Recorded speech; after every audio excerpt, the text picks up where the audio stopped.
Now I want to show kind of a model here that a guy named Hugh Halter came up with for a way to think about how to live this life as a missionary. How do you go about doing this, trying to reach people? And he came up with these 5 kind of steps. The first one being incarnation. So in John 1, it says that Jesus became flesh and made his dwelling among us. Hugh Halter's book, one of his books that he's written, is called Flesh, and that's where he outlines these 5 points. And this idea of incarnation is that if we're supposed to be following Jesus and doing what he did, we should be incarnating God's love just like Jesus did. How are we creating relationships with people? How are we stepping into people's lives? Are we doing that with the intentionality and with the love that Jesus did? Next, as you enter into a relationship with a person, you start to gain a reputation. And this goes back to the idea that I talked about of us being credible witnesses. But the interesting thing that happens as we create relationships with people and try to incarnate the love of Christ in people's lives is that they actually become witnesses of us. As we share the gospel, share God's story and our own story of transformation, the people we're in relationship with are now witnesses not only of God himself. Hopefully they're having real experience with him directly, but also witnesses of us. What type of reputation are we creating with the way that we are living our lives and interacting with people that we want to reach? I know Christians tend to have a bad reputation. So we have some barriers to get past with people and to show them what Christ is really like by the way that we can incarnate his love to those around us. Next, Hugh Halter talks about conversation. This is where we start to learn their people's story, get to know them better. What are the highs and lows of their life, and what are their needs that can be met, and what are they struggling with?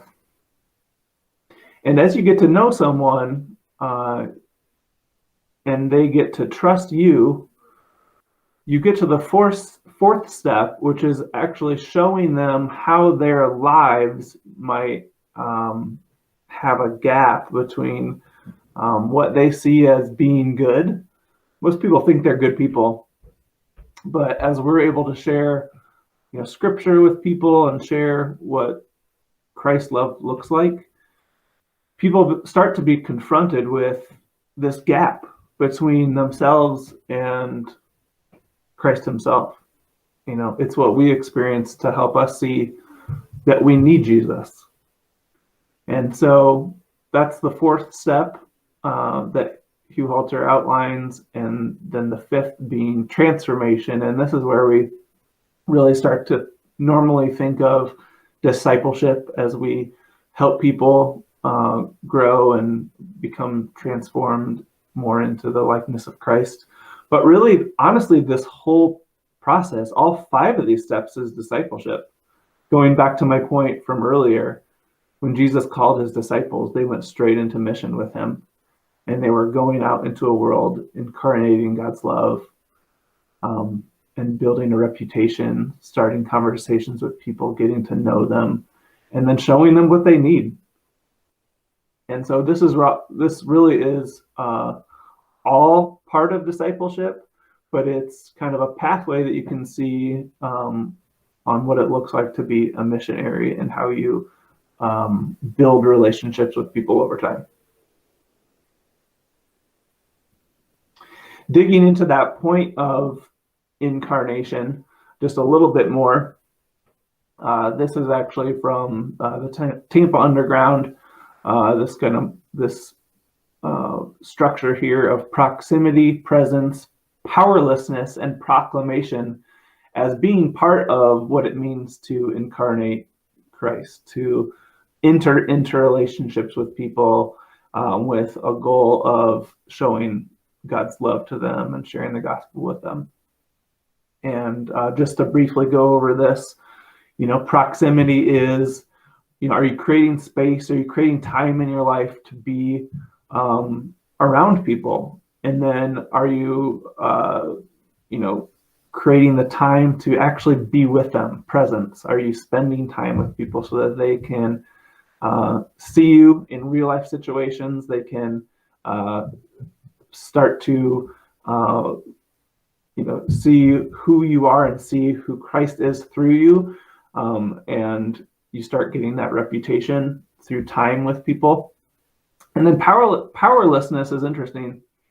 It's this idea that we really need to be authentic and vulnerable with people so that they can see how we are broken, and so they can see how we need Jesus and how he has transformed us and is continuing to transform us and restore our lives every single day.